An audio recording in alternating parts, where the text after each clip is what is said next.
There is this technique called as a star technique. Has anyone heard of the star technique? A quick show of hands. Anybody who's heard of the star technique? Pulkit, if you would like to, if this is from the previous slide, then you could probably get your hands off. But yes, if it is from this slide, has anyone heard of the star technique? Just a quick show of hands. Okay, so and Nihal and Roopjeet and Randa have heard about the star technique. Would one of you like to elaborate what is the star technique all about? Any one of you can unmute and share that. Yes, it's it's a way of asking questions in order to know about a situation, task, action, and result. This is the abbreviation of the STAR. And actually, it's a way so that the participant of the interview can describe the past action in an organized manner and not randomly. So this is the STAR technique, expecting the answer of the interviewer to be in a STAR technique. Thank you very much, Randa.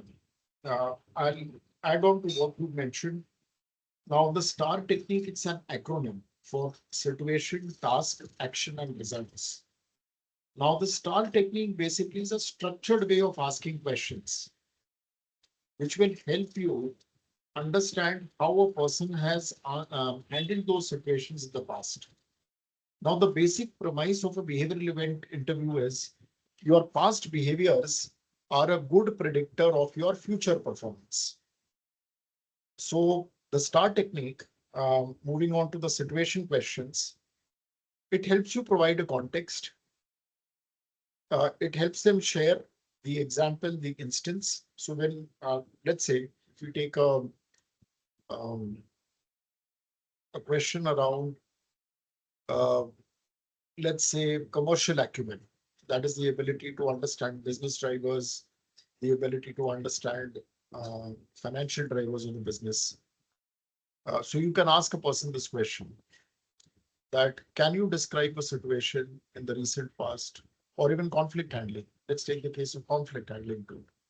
So you could tell a person that can you describe a situation in the recent past where you had to handle a conflict between your stakeholders? Now, stakeholders could be, you could elaborate on that also. Stakeholders could be your team, it could be your peers, with your manager, it could be with your client, it could be with the regulators whom you're dealing with. Can you describe a situation where you had to handle a conflict situation with your stakeholders? So that gives you a situation or a context. Moving on to task. So you can ask them the question. The task describes the challenges and expectations and what is needed to be done and why does it need to be done. So you can tell them when they describe the situation. You tell them what were some of the challenges which which you had faced, and what was required to be done. And then you move on to action. Describe the steps. How did you handle the conflict?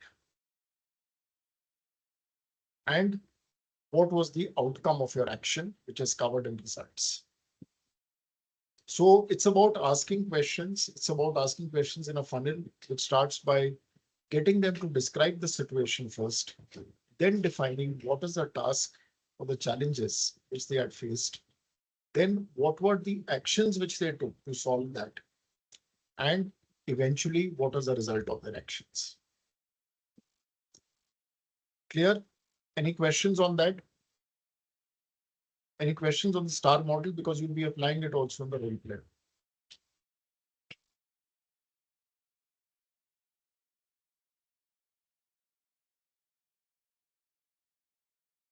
An important thing which I'll also share from my experience here is, see, this is a very powerful way of understanding how people have handled a situation in the past, and you actually go deep into understanding the way a person thinks, the way a person reacts, You may be asking all the right questions, but the candidate who is not used to answering questions may not give you complete answers.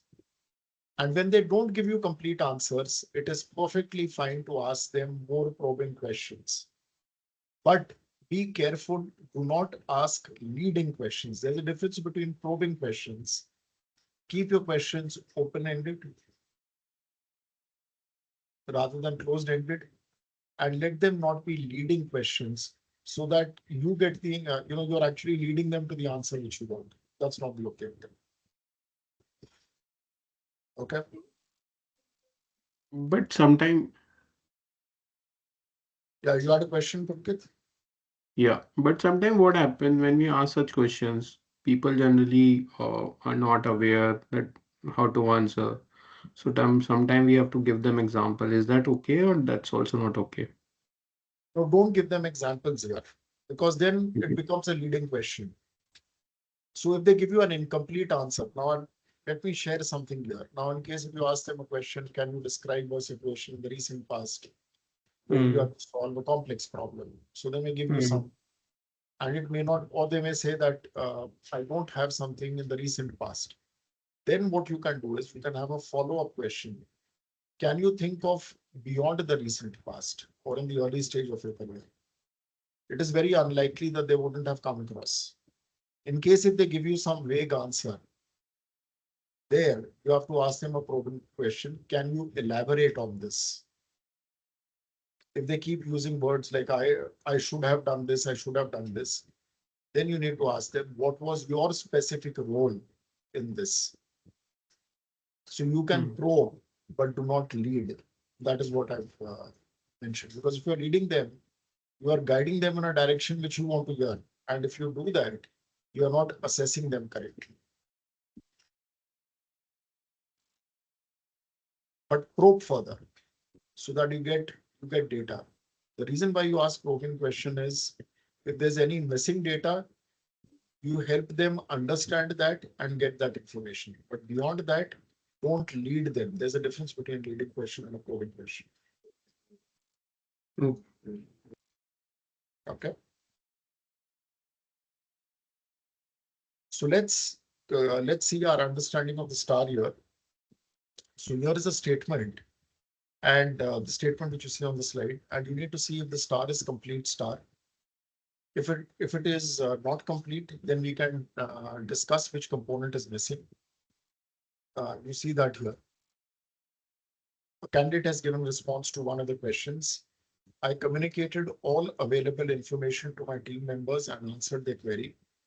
I also ensured that everyone was aligned to the end objective and understood how it would benefit the department. The team members felt equipped to carry out the changes and completed it successfully, saving 1 lakh Indian rupees for the company. So do you think everything is covered in terms of situation, task, action, or result? No, Okay, can one of you elaborate what is missing? I think Situation. as an interviewer, first of all, the situation is not very clear. What is he talking about? He's just giving the glance of it, right? But the actual situation is not coming out of from this. So situation is missing. He has not been able to describe the situation in greater detail. That's right. Okay. What about task?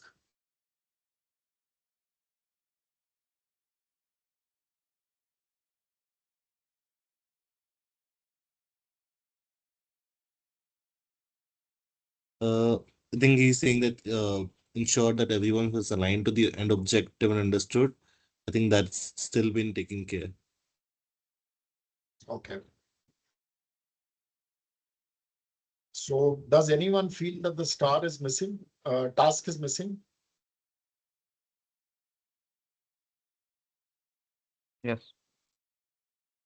Okay, It's can not. you elaborate? It's Yeah, not can you? missing. Ajay. It's vague. So also, if we see here, I also ensure that everyone was aligned to the end objective and understood how it would benefit. It's not clear how he aligned, or it's not clear how he made sure that everyone understands. So it's not 100% missing, but I believe it's not clear. Okay. So the situation is clearly missing. He has not described the context. What was the context clearly? The task is also missing. The action and the results are quite clear. So the Yep. actions, what is missing in the task is he hasn't described the challenges or the difficulty which he had faced. And what was the problem he was trying to solve? He hasn't described that. What he's moved on directly to the action is I communicated all available information to my team members, answered their query, blah, blah, blah. And then in the end, the last line, which is the result, the team members felt equipped to carry out changes and successfully saved 1 lakh rupees for the company. So that's the result. So the action and the result are covered. The situation and task are missing. Let's practice this a little more. Let's move on to another one. So in this case, again, if you can identify what is missing, is it a complete star or is something missing? So as a customer service representative, I often got calls from unhappy customers. On one such call last week, I was able to handle the complaint within 2 minutes. The customer was satisfied with my response and gave me good feedback.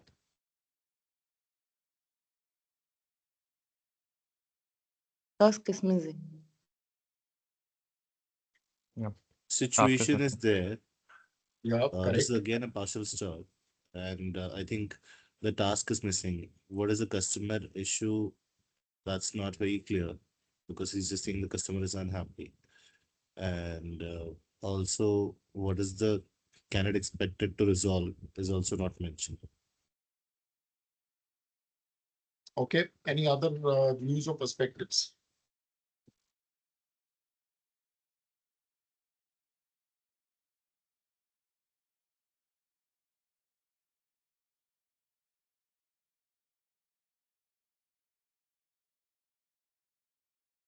So clearly it is not a complete star.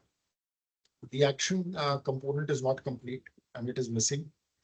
Now, in terms of the situation and task, I often get calls from unhappy customers. So he's described the situation here. What was that even the task partially is missing because what were those issues? What was the nature of the complaints? What are some of the challenges faced have not been described. Result, I was able to handle the complaint within 2 minutes. Customer was satisfied with my response, gave me good feedback. And he mentioned I got one such call last week, so no situation driven. But clearly the task and the action could have been more elaborated. Let's move on to the third one. So here is a fairly detailed one. And now this, what you would like to do is see if, whether it is a complete star, this statement. And if it is a complete star, uh, we can probably look at identifying various components. So coming back to this statement here, a customer rang up complaining that they'd waited more than 2 weeks for a reply from our sales team regarding a product query. I needed to address the client's immediate query and find out what went wrong in the normal process. I apologized, got the details, and passed them on to our head salesperson who contacted the client within the hour. I investigated why the query hadn't been answered and discovered that it was a combination of a wrong mobile number and a generic email address that wasn't being checked. I let the client know that we offered a goodwill discount on our next order, and the client continued to order from us.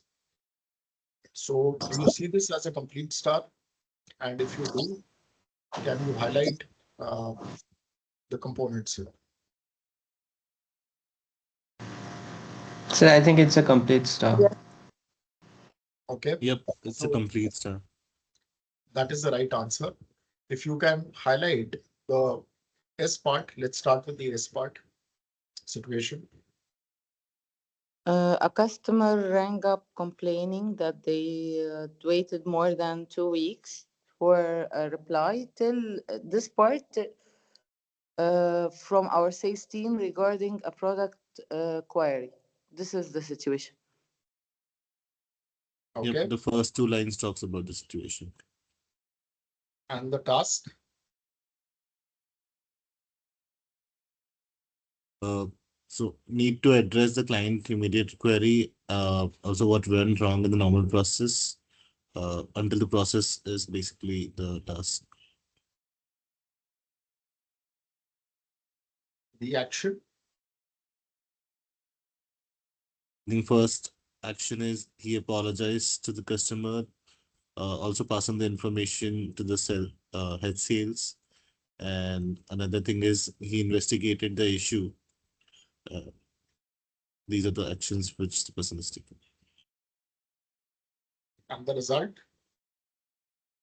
I think end result is where he closed the conversations with the client, which help the person resolving the customer issue basically. So ultimately, the end situation is on the positive note. Okay. So let's see the situation. A customer rang up complaining that they'd waited more than 2 weeks for a reply from a sales team regarding a product query. That is a situation. Now the task or the challenge. I needed to address the client's immediate query and find out what went wrong in the normal process. The actions were quite numerous. I apologized, got the details, passed them on to our head salesperson who contacted the client within an hour. I investigated why the query hadn't been answered, etc. And I let the client know and we offered a goodwill discount in the next order. So several actions, but clearly elaborated. And the last, in terms of results, the client continued to order from us. So that was the outcome. So here again was a complete star where the client, where the candidate or the person being interviewed has been able to answer those questions in the right amount of detail. See, the objective of a VEI is to get enough information so that you can take a decision. It is not to lead them to an answer. And that is where one needs to differentiate. I'll take a pause here if you have any questions.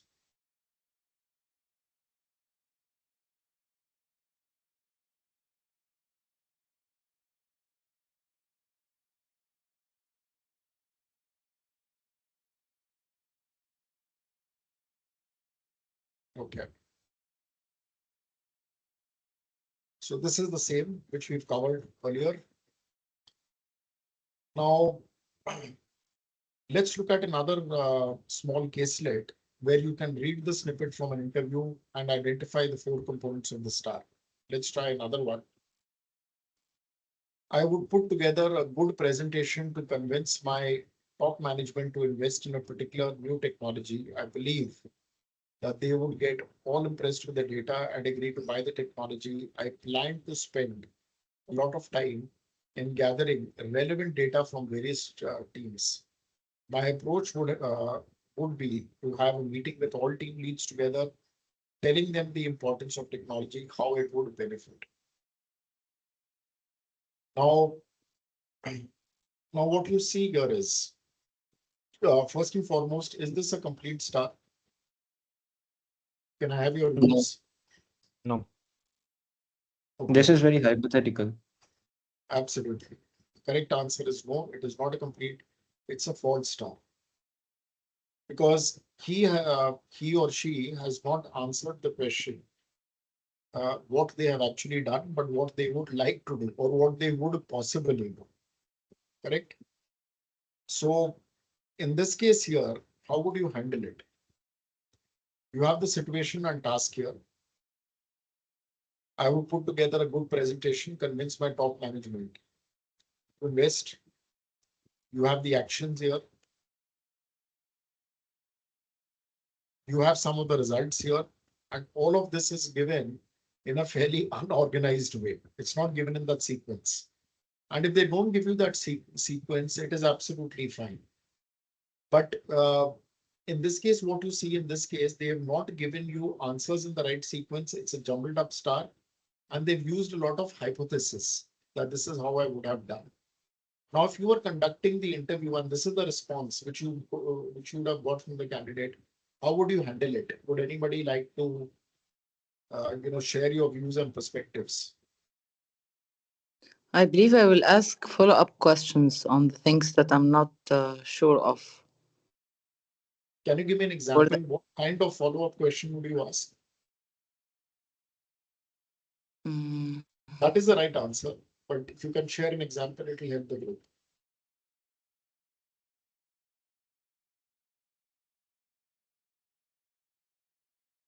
So, for example, in the part of believing they would get all impressed with the data and agree to buy the technology, I would ask, can you tell me more about the data? What is kind of data you used and technology? So that I could understand more the tasks that he did and how it reflected on the results. Yeah. And in this case, yeah, that's right. In this case, you can also be very direct and tell them, can you be specific and share what you have done? Or can you be specific and share the role you have played? Not what you would like to do, but what is the role which you have played? You can ask them, can you be a little more specific there? Okay, Pulkit, you also had something to share. Yeah, we can ask a direct question that what new technologies they are talking about and what kind of data and what will be end result in terms of relevance to the business. Absolutely. So the right thing to do in situations like these is, and the third is when you got a result which is a little jumbled up. It's not sequential. The answer is not sequential as per STAR. So that is also perfectly fine. As long as you've got enough information, you can take a note of it. Now, you have prepared your questions in a structured way, but the answer may not always be structured. And that is fine. Nothing wrong with that. As long as they've given you sufficient information which describes the situation. That sufficient information should be enough for you to form an assessment. If it is not sufficient, ask follow-up questions. The other important part is if they have given you hypothetical answers, then ask them, can you be more specific or can you describe what you have actually done or what is a role which you have played? Another thing which you'll always see in some people, not always, occasionally see in people is that we have done this, we have done that. So there you can ask them, can you specify the role which you have played? What is it that you have done?